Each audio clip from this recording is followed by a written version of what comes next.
الحمد لله رب العالمين والعاقبة للمتقين والصلاة والسلام على سيد الأنبياء والمرسلين وعلى آله وأصحابه الطيبين الطاهرين أما بعد فأعوذ بالله من الشيطان الرجيم بسم الله الرحمن الرحيم وقل رب زدنی علما صدق الله العظيم الصلاة والسلام علیک یا رسول اللہ الصلاة والسلام علیک یا حبیب اللہ الصلاة والسلام علیک یا نبی اللہ الصلاة والسلام علیک یا نور اللہ صلی اللہ تعالی علیہ وسلم۔ میرے پیارے آقا صلی اللہ تعالی علیہ وسلم کے پیارے دیوانوں، تحریک سنی دعوت اسلامی اور جملہ سنی تنظیموں کا یہ اصول ہے کہ محفل کا آغاز اپنے نبی پر درود و سلام کے ذریعے کیا جاتا ہے۔ تو آئیے پہلے میں آپ کو درود شریف کی ایک فضیلت بیان کروں۔ فرمایا گیا جو شخص روزانہ 1000 مرتبہ اپنے پیارے آقا صلی اللہ علیہ وسلم محبت کے ساتھ درود و سلام کا نذرانہ پیش کرے گا، رب قدیر اسے اس وقت موت نہ دے گا جب تک کہ مرنے سے پہلے وہ جنت میں اپنا محل نہ دیکھ لے۔ معمول بنائیں، عادت بنائیں، جتنا زیادہ سرکار کو یاد کرو گے اتنا زیادہ سرکار کا کرم ہوتا چلا جائے گا۔ کسی عاشق نے کیا خوب کہا، غموں نے جو تم کو گھیرا ہے تو درود پڑھو، جو حاضری کی تمنا ہے تو درود پڑھو۔ ایک مرتبہ درود شریف کا نذرانہ پیش کریں۔ اللہم صلی سیدنا و مولانا محمد نور الانوار و سر الاسرار و سید الابرار صلی اللہ تعالی علیہ وآلہ وسلم۔ میرے پیارے آقا صلی اللہ تعالی علیہ وسلم کے پیارے دیوانوں، مانگتے ہم بھی ہیں اور مانگتے آپ بھی ہیں، مانگتے اولیاء کرام بھی ہیں اور مانگتے انبیاء کرام علیہم الصلاۃ والتسلیم بھی ہیں، لیکن سب مختلف چیزوں کو مانگتے ہیں۔ ہم اپنی خواہش کے مطابق مانگتے ہیں، اپنی سوچ کے مطابق مانگتے ہیں، اپنی آرزو اور اپنی تمناؤں کے مطابق مانگتے ہیں۔ ہر ایک کا اپنا اپنا ظرف ہے اور اپنی اپنی پسند ہے، لیکن ایک عاشق، ایک سرکار کے دیوانے کے لیے تو وہی چیز سب سے اچھی جو اس کے پیارے آقا نے مانگی ہو۔ اور ظاہر سی بات ہے، اللہ عز و جل نے جب اپنے محبوب سے فرمایا ہو کہ محبوب شان عبدیت کے مطابق سب مانگتے ہیں، تم بھی مانگنا چاہتے ہوگے اور تم چاہتے ہو کہ میں تمہیں عطا کروں، تم چاہتے ہو کہ میں تمہیں نوازوں، تو میرے محبوب اگر تمہیں مانگنا ہے تو میں تم کو ایک چیز مانگنے کے لیے کہتا ہوں۔ اب آپ سوچو، رب کس کو مانگنے کے لیے کہہ رہا ہے؟ اپنے محبوب کو مانگنے کے لیے کہہ رہا ہے، اور ظاہر سی بات ہے کہ جب محبوب کو مانگنے کے لیے کہہ رہا ہے تو جو چیز مانگنے کے لیے کہہ رہا ہوگا وہ چیز خدا کے نزدیک بھی تو محبوب ہوگی، اور ظاہر سی بات ہے کہ اس چیز میں اتنا عظیم فائدہ ہوگا کہ جس فائدے کا احاطہ کوئی نہیں کر سکتا۔ جبھی تو رب نے کہا کہ محبوب کوئی کچھ مانگے مانگنے دو، لیکن اگر تمہیں مانگنا ہے تو میرے محبوب یہ مانگنا۔ قرآن کہتا ہے وَقُلْ رَبِّ زِدْنِي عِلْمًا، میرے محبوب کہو اے اللہ میرے علم میں زیادتی فرما دے۔ پتہ یہ چلا کہ علم ایسا عظیم سرمایہ ہے علم ایسا عظیم خزانہ ہے کہ یہ صرف انسانوں کے لیے، اولیاء کرام علیہم الصلاۃ والتسلیم ہی کے لیے مانگنے کی چیز نہیں ہے، بلکہ علم ایسا ہے کہ رب قدیر کے پیارے حبیب صلی اللہ علیہ وسلم کو اللہ عز و جل مانگنے کا حکم دیتا ہے کہ محبوب اگر مانگنا ہے اور کسی چیز کے اضافے اور زیادتی کی دعا کرنی ہے تو علم کی برکت کی دعا کرو۔ اللہ اکبر! علم کیا ہے؟ فرمایا گیا العلم نور، علم روشنی ہے۔ اب مثال کے ذریعے علم کی اہمیت کو سمجھاؤں تاکہ آپ اچھی طریقے سے سمجھ سکیں کہ علم کیا ہے۔ علم کو فرمایا گیا کہ علم روشنی ہے، علم چراغ ہے۔ آپ اور ہم سب یہاں پر موجود ہیں، ابھی اگر بتی گل ہو گئی، لائٹ چلی گئی، بجلی چلی گئی، تو کیفیت یہ ہو جائے گی کہ بجلی کے چلے جانے کے سبب سے ایک دوسرے کے قریب سگا بھائی بھی بیٹھا ہے، اندھیرے میں ایک دوسرے کو نہیں پہچان سکتے، باپ بیٹے کو نہیں پہچان سکتا، بھائی بھائی کو نہیں پہچان سکتا، دوست دوست کو نہیں پہچان سکتا۔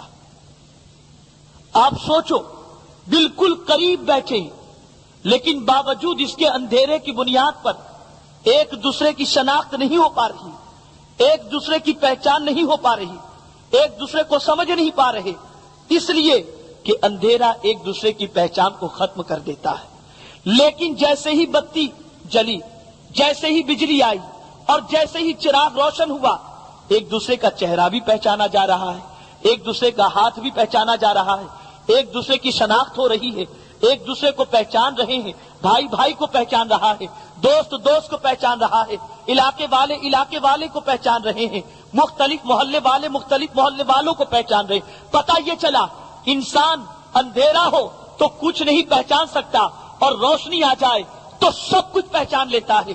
آج پورے معاشرے کا جائزہ لو، کبھی باپ بیٹے کا حق نہیں سمجھتا، بیٹا باپ کے حق کو نہیں سمجھ رہا، بھائی بھائی کے حق کو نہیں سمجھ رہا، دوست دوست کے حق کو نہیں سمجھ رہا، پڑوسی پڑوسی کے حق کو نہیں سمجھ رہا، اور اسی کے ساتھ ہر ایک دوسرے کی حق تلفی کر رہا ہے۔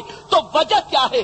اندھیرے کے اندر بھٹک رہے ہیں۔ اگر علم آ جائے گا تو ایک دوسرے کے حق کو پہچاننے لگ جاؤ گے، ایک دوسرے کے چہرے کو پہچاننے لگ جاؤ گے۔ اللہ کے رسول نے فرمایا علم روشنی ہے، اور جب یہ روشنی آ جاتی ہے تو سب کے حقوق بھی سمجھ میں آ جاتے ہیں، سب کی حقیقتیں سمجھ میں آ جاتی ہیں۔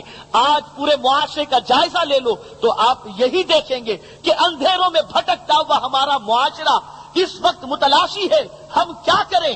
کہیں اور نہ جاؤ، کہیں اور طرف توجہ نہ کرو، آؤ دامن مصطفیٰ میں جگہ پالو، قدم ناز مصطفیٰ سے لپٹ جاؤ اور رب سے وہ مانگو جو مصطفیٰ جان رحمت نے مانگا تھا۔ علم مانگو، علم مل جائے گا، اندھیرے چھٹ جائیں گے اور تمہارے سبب سے ساری کائنات میں اجالا اجالا ہو جائے گا۔ دیکھیے میں آپ کو بتاؤں، دولت مند چاہے لاکھ ابج پتی ہو، ملینر ہو، اللہ نے اس کو خوب نوازا ہو، لیکن وہ دولت مند اگر کسی دوسرے شہر میں پہنچ جائے جسے کوئی نہیں جانتا، جسے کوئی نہیں پہچانتا، اور ہوتا ایسا بھی ہے ایک انسان اپنے شہر میں اپنے ملک میں تو دولت مند ہے، دنیا اسے جانتی بھی ہو، مختلف علاقے والے اسے جانتے ہو، لیکن یہ ضروری نہیں کہ ایک دولت مند کو پوری دنیا جانتی ہو۔ ایک انسان کے پاس دولت ہے، دولت مند اگر کسی شہر میں جائے گا تو اسے کبھی اجنبیت بھی محسوس ہوگی، اسے کبھی اپنائیت نظر نہیں آئے گی، اسے کبھی پرایا پن نظر آئے گا، پردیس وہ سمجھے گا۔ اللہ اکبر! اور کبھی کبھی کیا ہوتا ہے، رشتہ داری ہے اور انسان کے پاس دولت نہیں تو کوئی رشتہ دار دولت نہ ہونے کی بنیاد پر اپنے رشتہ دار کو عزت بھی نہیں دیتا، خاطر تواضع بھی نہیں کرتا۔ بے شمار لوگ ایسے آپ کو نظر آئیں گے کہ اگر کسی کے پاس دولت ہے تو عزت مل رہی، وہ رشتہ دار عزت دے رہا ہے، لیکن دولت نہ ہو تو کبھی عزت نہیں ملتی۔ اور دولت مند کی کیفیت یہ ہوتی ہے کہ ممکن ہے اپنے شہر میں تو اس کا نام ہو، کچھ لوگ اس کے شناسا ہوں اور اس کے سبب سے اسے عزت مل جائے، لیکن اللہ اکبر، ایک عالم، ایک دین کا سرمایہ اپنے پاس رکھنے والا، ایک دین کی جانکاری رکھنے والا، فرمایا گیا ایک انسان جس کے پاس علم نہیں وہ اپنے شہر میں بھی پردیسی کی طرح رہتا ہے۔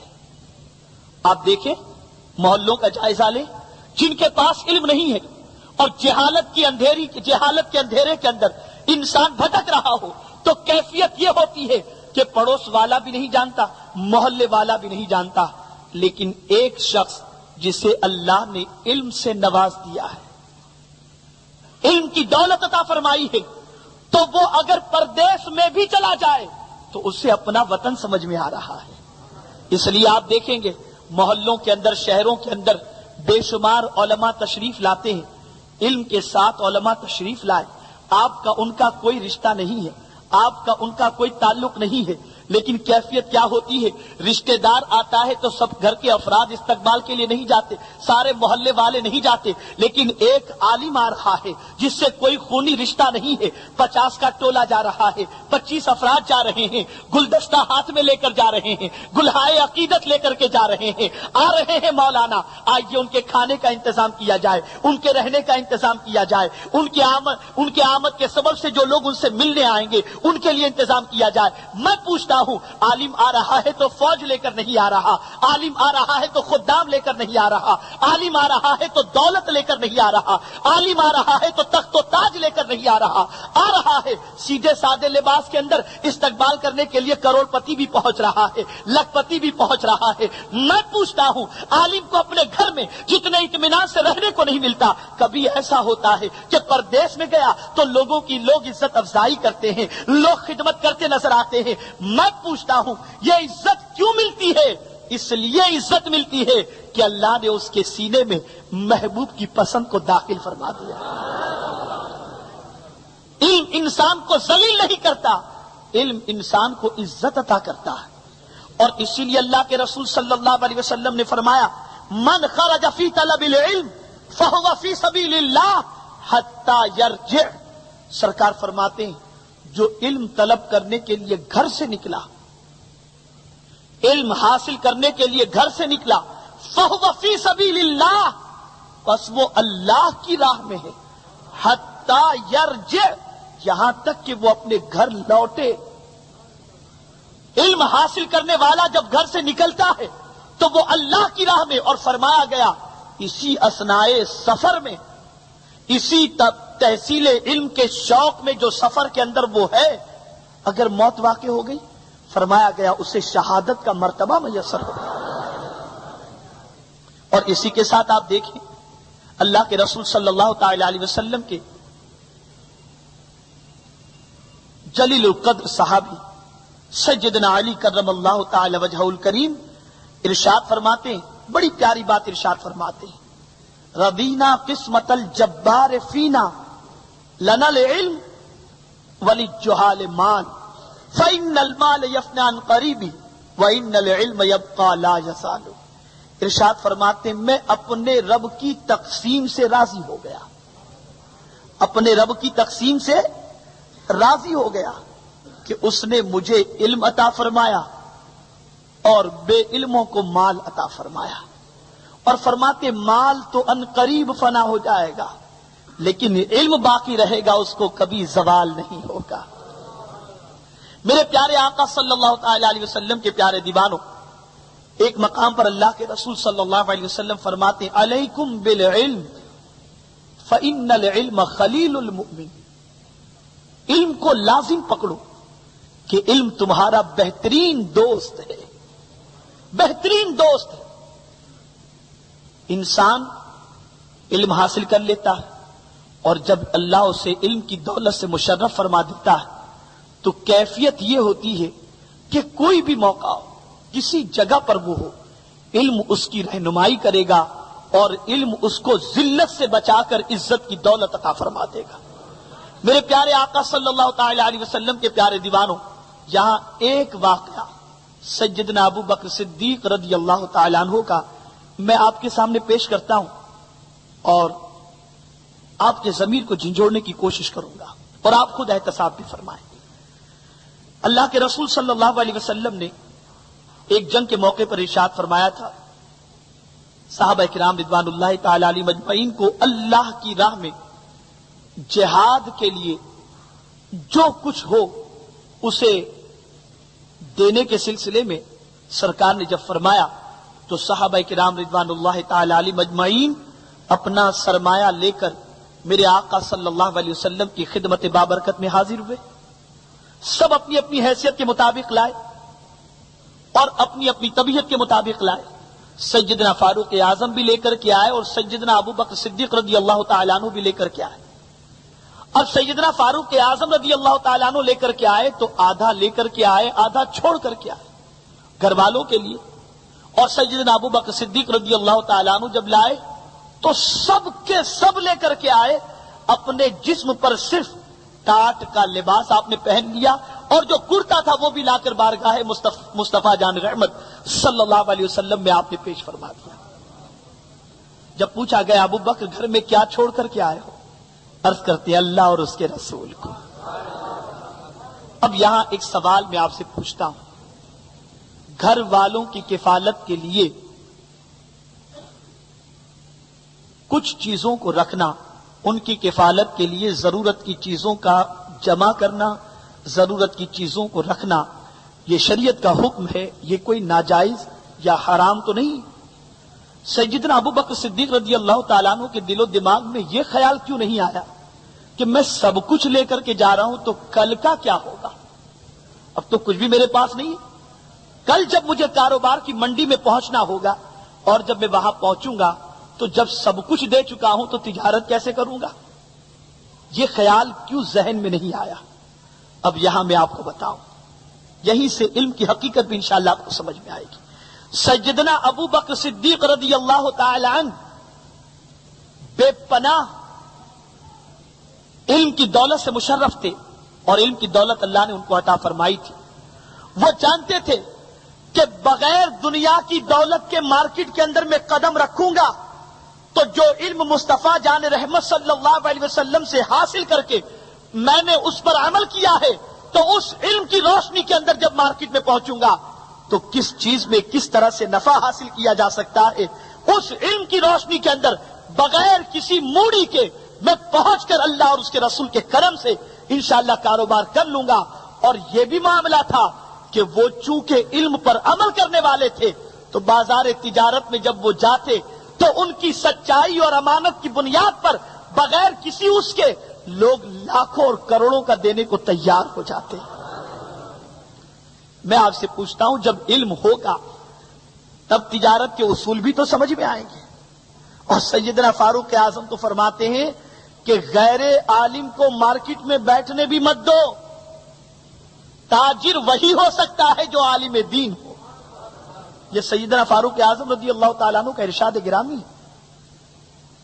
اس سے آپ اندازہ لگائیں, اگر بیع و شرع کے اصول بتائے جائیں, بیع و شرع کے قوانین بتائے جائیں, خرید و فروخت کے قانون بتائے جائیں تو آج تقریباً جو کی تجارت ہو رہی ہے اس کے اندر فساد نظر آئے گا اور تقریباً تجارت کے اندر خلاف اصول شرعیہ کام ہوتا ہوا نظر آئے گا زیادہ تر تجارت کے اندر. تو ظاہر سی بات ہے کہ جب تجارت کے اصول کی معلومات نہیں ہوگی اور اس کا علم نہیں ہوگا تو انسان نہ حلال سمجھ سکے گا نہ حرام سمجھ سکے گا. آپ دیکھیں, امام اعظم رضی اللہ تعالیٰ عنہ بہت بڑے کپڑے کے تاجر تھے. آپ کے پاس جو کپڑے کے تھان تھے اس میں ایک تھان ایسا تھا جو ڈیفیکٹڈ تھا. آپ تشریف لے گئے, خادم کے حوالے آپ نے دکان سونپی اور ایک کسٹمر, ایک گاہک دکان پر آیا تو اس وقت اس نے ساری دکان کے مال کو خریدنے کے لیے اس نے کہا اور اس نے دکان کا مال خریدا. جب خریدا تو وہ ایک ٹاکا جس کے اندر ڈیفیکٹ تھا وہ بھی اس نے خریدا, لیکن ملازم نے وہ ڈیفیکٹ ٹاکا جو ہے وہ اس شخص کو, اس گاہک کو اس نے نہیں بتایا. فاروق سیدنا امام اعظم رضی اللہ تعالیٰ عنہ تشریف لائے تو آپ نے جب دیکھا کہ تجارت کی دکان سے سارا سامان ختم ہو چکا ہے اور کافی مال بک چکا تو آپ نے خادم سے دریافت فرمایا تو اس نے بتایا کہ حضور سارا مال بک چکا ہے. تو آپ نے فرمایا وہ جو نقصان والا ڈیفیکٹڈ جو ٹاکا تھا اس کا کیا ہوگا؟ کہا حضور وہ بھی میں نے فروخت کر دیا. کہا وہ تم نے خریدنے والے کو بتا کر کے فروخت کیا؟ اس نے کہا نہیں. اللہ اکبر, اتنا سننا تھا کہ آپ فرماتے ہیں کہ یہ تو جائز نہیں ہے, جو چیز عیب دار تھی اس کا عیب ظاہر کر دینا چاہیے تھا. اگر اس کے باوجود گاہک خریدتا ہے تو کوئی مذائقے کی بات نہیں, لیکن بغیر بتائے تم نے اسے کیوں دے دیا؟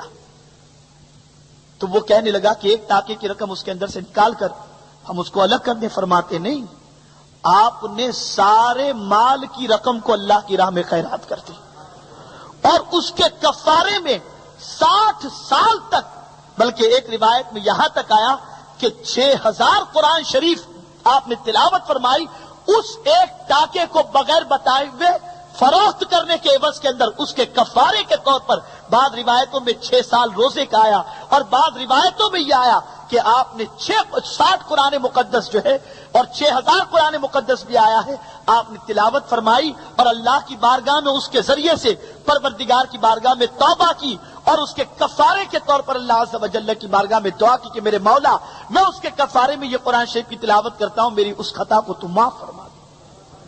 اب آج کے دور میں کیا پوزیشن ہے؟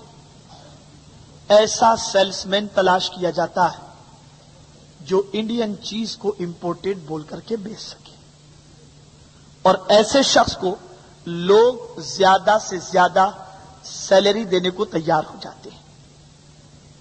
کبھی کبھی تجارت میں لوگ یہ بھی کہتے ہیں بھائی صاحب ہماری کوسٹ اتنی ہے، یقین مانیے ہم 2 روپے ہی کماتے ہیں۔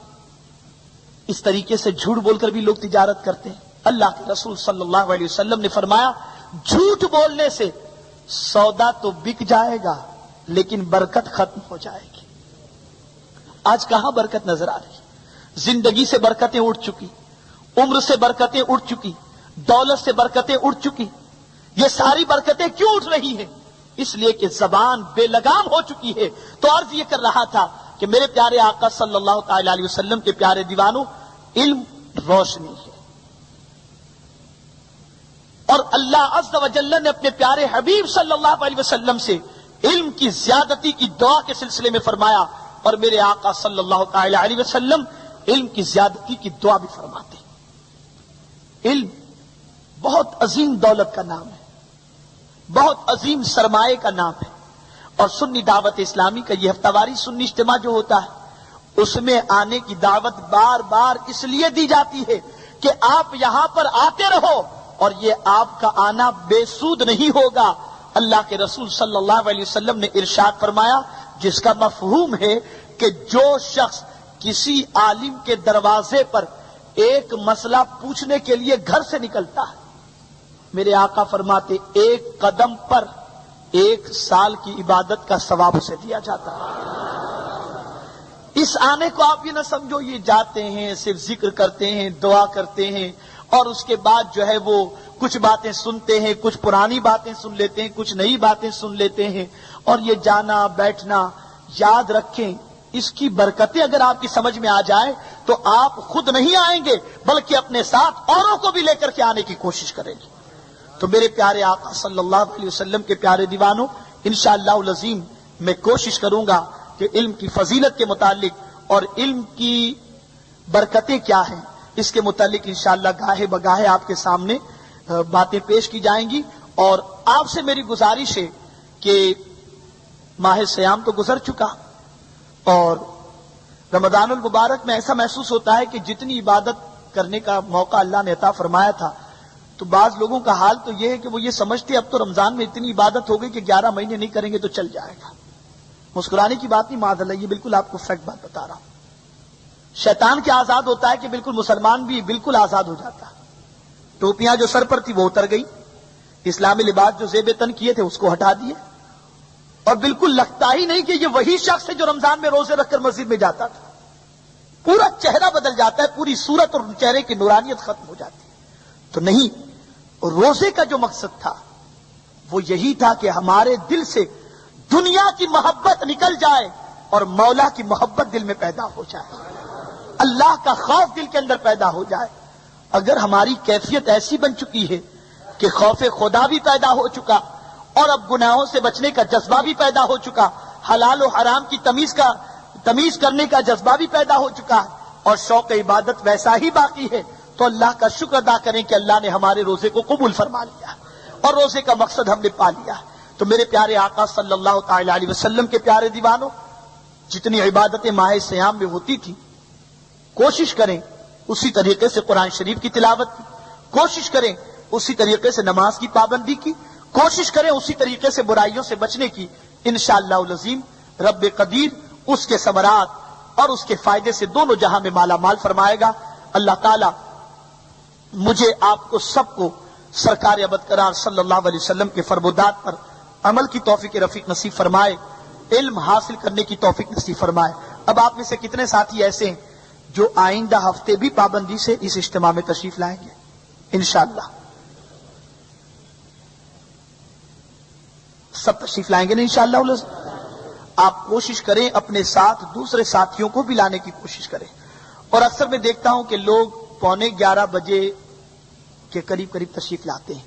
اب انشاءاللہ ہم کوشش کریں گے کہ اجتماع 11:15 سے 12 تک کے قریب جو ہے اجتماع ختم ہو، اور انشاءاللہ 10:30 بجے مرکزی بیان بھی ہو جائے اور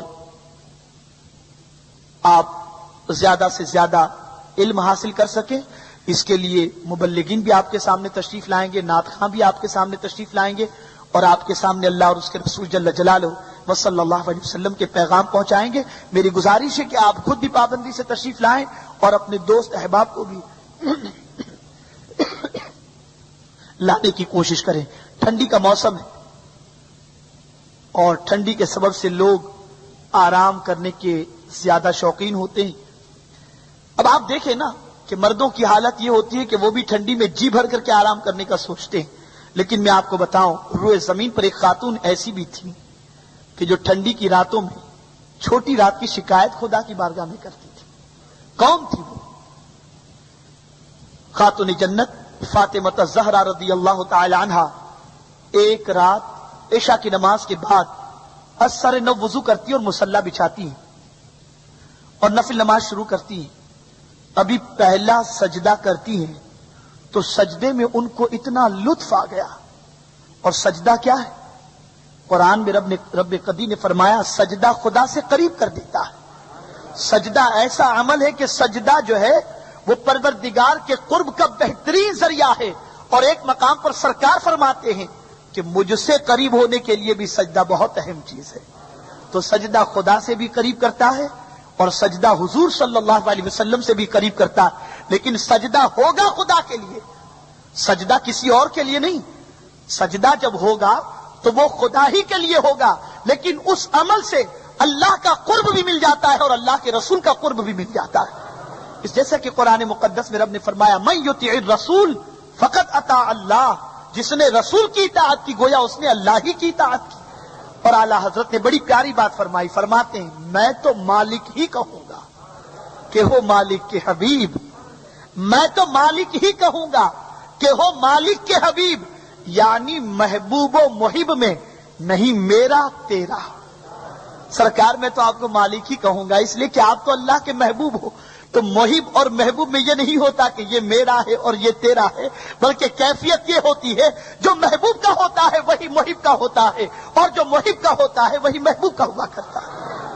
میرے پیارے آقا صلی اللہ علیہ وسلم کے پیارے دیوانوں، تو خاتون جنت تو یہ کہتی ہیں ایک سجدے میں پوری رات گزر جاتی ہے، اور سجدے سے سر اٹھا کر، سجدے میں ہی ہوتی ہے کہ فجر کی اذان کی آواز آتی ہے، سجدے سے سر اٹھا کر عرض کرتی ہے میرے کریم تو نے کتنی چھوٹی رات بنائی ہے کہ فاطمہ جی بھر کر تیرا سجدہ بھی نہیں کر سکتی۔